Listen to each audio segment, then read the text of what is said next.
Alright, I thought I'd bring you guys along for a little bit of an update. First off is I've got my hole plugged in the end of the tap wrench handle. I just spun a scrap piece of aluminum down till it was a bit oversized. I don't know if it'll show up on camera or not, but it's so much oversized that I kind of bulged the side out a little bit right through there. But not like it's a big deal. I might wind up facing this side off a little bit anyways, because it's, well, a couple of small problems.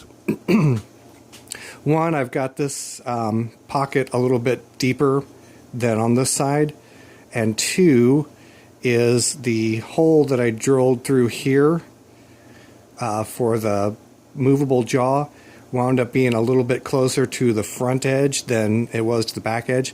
So I might take this back surface down a little bit when it's all said and done, but not really a big issue, at least at the moment.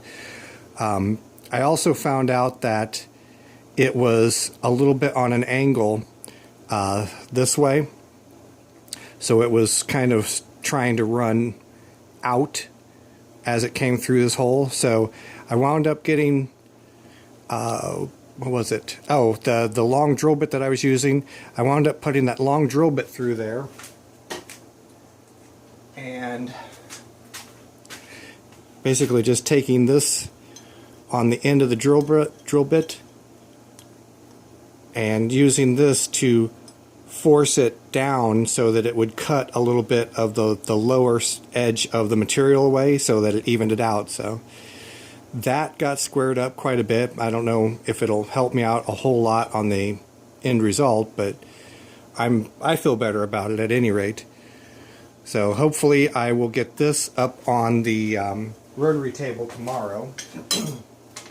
Another thing I did is I got this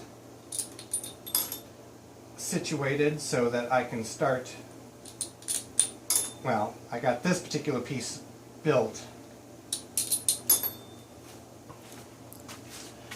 So all this is going to be a retainer for the collets that I'm going to use temporarily in the dividing head.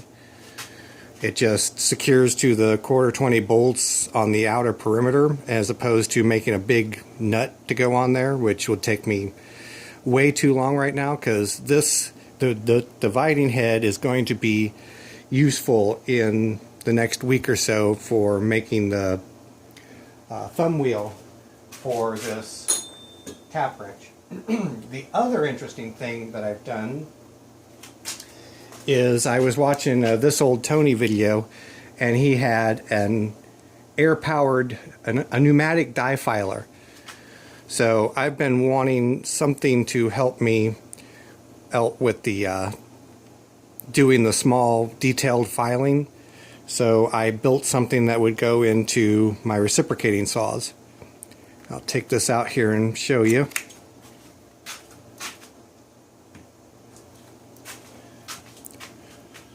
So basically all it is I cut out of a piece of steel a shape very much comparable to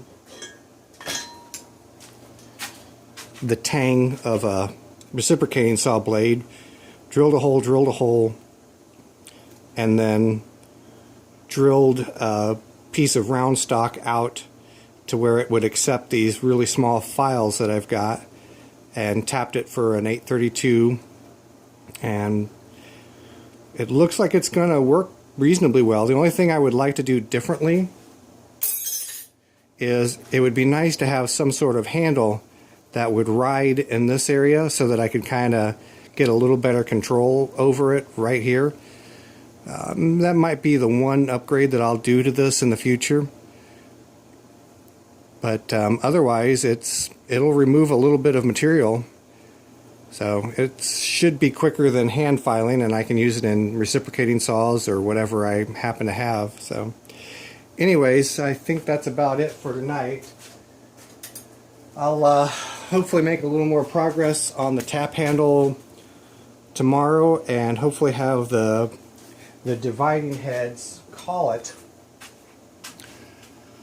Hopefully I have this collet cut off of here and ready to accept 1/2 inch material in the next few days, and hopefully get that up on the rotary table and do my very special project with it. Yeah, that'll be the way I say it. My special project, my very special project. So look forward to the very special project in the next few days.